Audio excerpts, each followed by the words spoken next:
जी, तो वेलकम करते हैं आपको वर्ल्ड ऑफ फॉरेक्स में और एक नए लर्निंग सेशन के साथ, नए लर्निंग टॉपिक के साथ।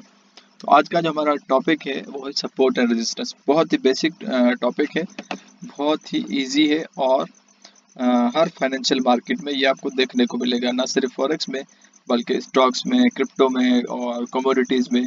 जहाँ पर भी आपकी चार्ट रीडिंग आएगी, आपकी लाइन रीडिंग आएगी या आपका फिर कैंडलस्टिक पैटर्न्स आएंगे, तो आपको सपोर्ट और रेजिस्टेंस आनी चाहिए, क्योंकि मार्केट बहुत ज़्यादा रिस्पेक्ट करती है सपोर्ट एंड रेजिस्टेंस के पैटर्न को।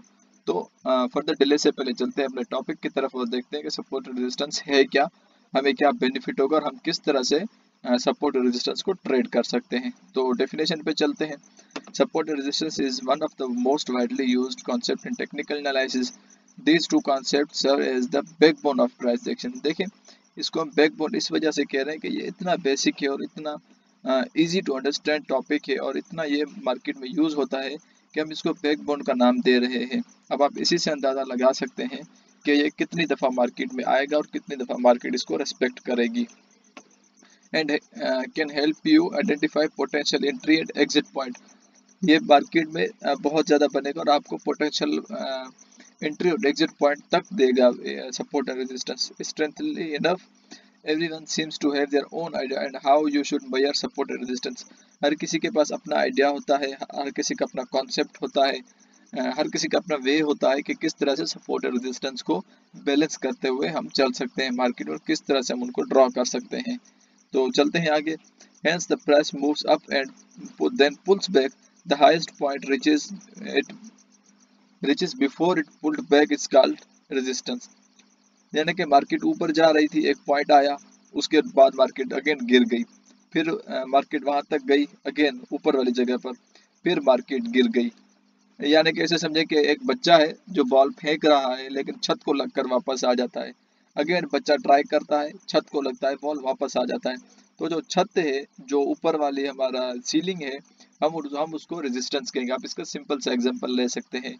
सेम इसी तरह से सेलर्स मार्केट में प्रेशर लाते हैं, प्रेशर बनाने की कोशिश करते हैं और ट्राई करते हैं कि मार्केट को हम ज़्यादा से ज़्यादा नीचे लेकर जाएं, लेकिन एक जगह बन जाती है जहाँ से नीचे मार्केट गिर नहीं सकती और जिसको हम बेस कहते हैं, बेसमेंट भी कहते हैं। तो हम उसको, उस एरिया को सपोर्ट कहते हैं। तो जो रेंज बाउंड बन जाते हैं उसको हम सपोर्ट एंड रेजिस्टेंस कहते हैं। यानी कि ऊपर से एक जगह बन चुकी है, एक एरिया बन चुका है जिसको मार्केट ब्रेक नहीं कर पा रही, उसको हम रेजिस्टेंस कहते हैं। और एक एरिया बनता है जिसमें मार्केट, जिसके नीचे मार्केट नहीं ब्रेक करती, हम उसको सपोर्ट कहते हैं। तो ये हमारा कॉन्सेप्ट हो गया सपोर्ट एंड रेजिस्टेंस का।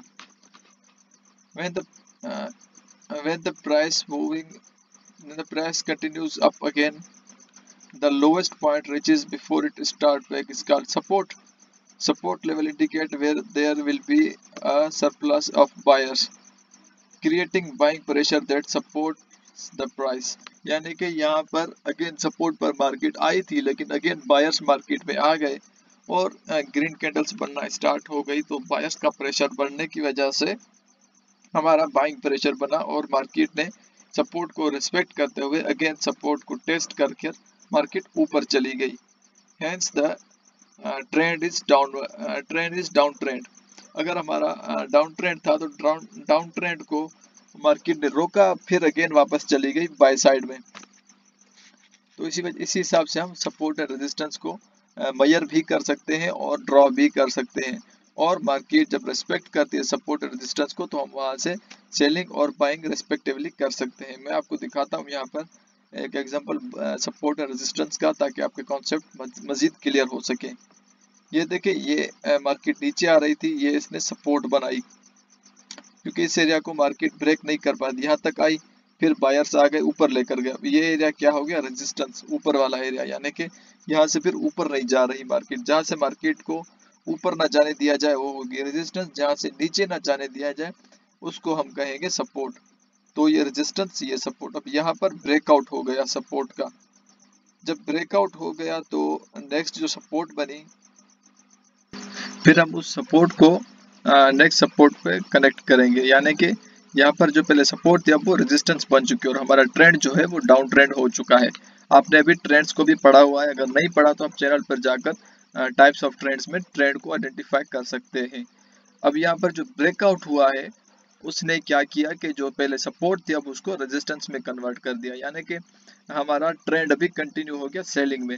तो आप क्या कर सकते हैं, यहाँ से आप पोटेंशियल सेलिंग कर सकते हैं, क्योंकि हम रेजिस्टेंस से सेलिंग करेंगे और सपोर्ट से बाइंग करेंगे। अगर सपोर्ट पे बाय की कैंडल नहीं बन रही और पोटेंशियली कोई बड़ी कैंडल आ रही है सेलिंग की, तो आपने वेट करना है, आपने यहाँ से बाइंग नहीं पकड़नी। तो बाइंग एंड सेलिंग भी आपने कॉन्सेप्चुअल वे में लेकर जानी है। जब तक आपको कंफर्मेशन नहीं मिलती आप बाय या सेल नहीं कर सकते। लेकिन ये है कि रेजिस्टेंस से हम सेलिंग करेंगे और सपोर्ट से बाइंग करेंगे।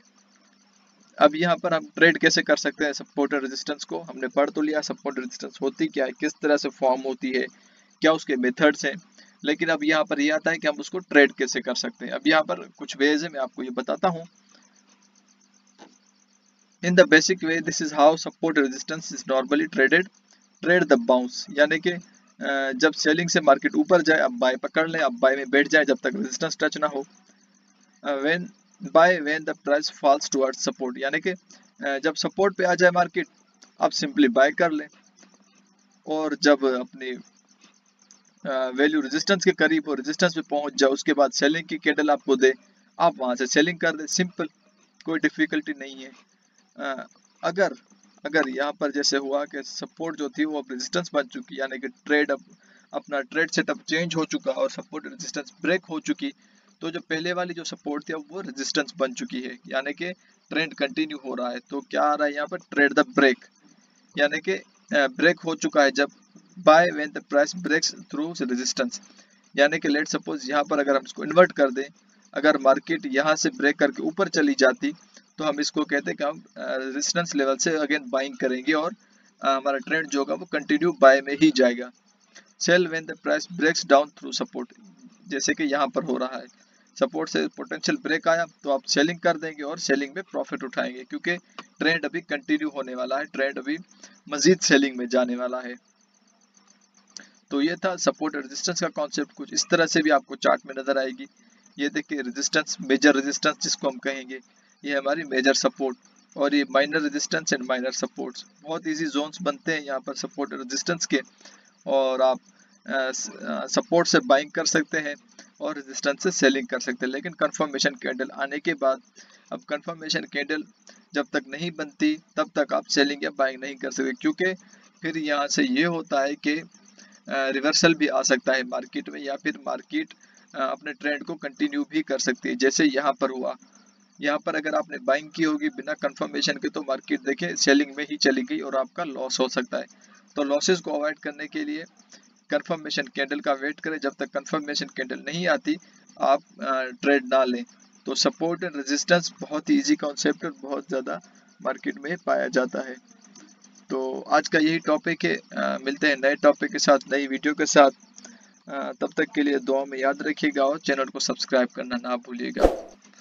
और आप अगर चाहते हैं कि हम हमारे साथ जुड़कर ट्रेड करें, हमारे साथ मिलकर ट्रेड करें और प्रॉफिट उठाएं मार्केट से, तो आप हमारे सोशल लिंक्स को फॉलो कर सकते हैं या फिर हमारे साथ कांटेक्ट भी कर सकते हैं। तब तक के लिए दुआ में याद रखिएगा। अल्लाह हाफिज़।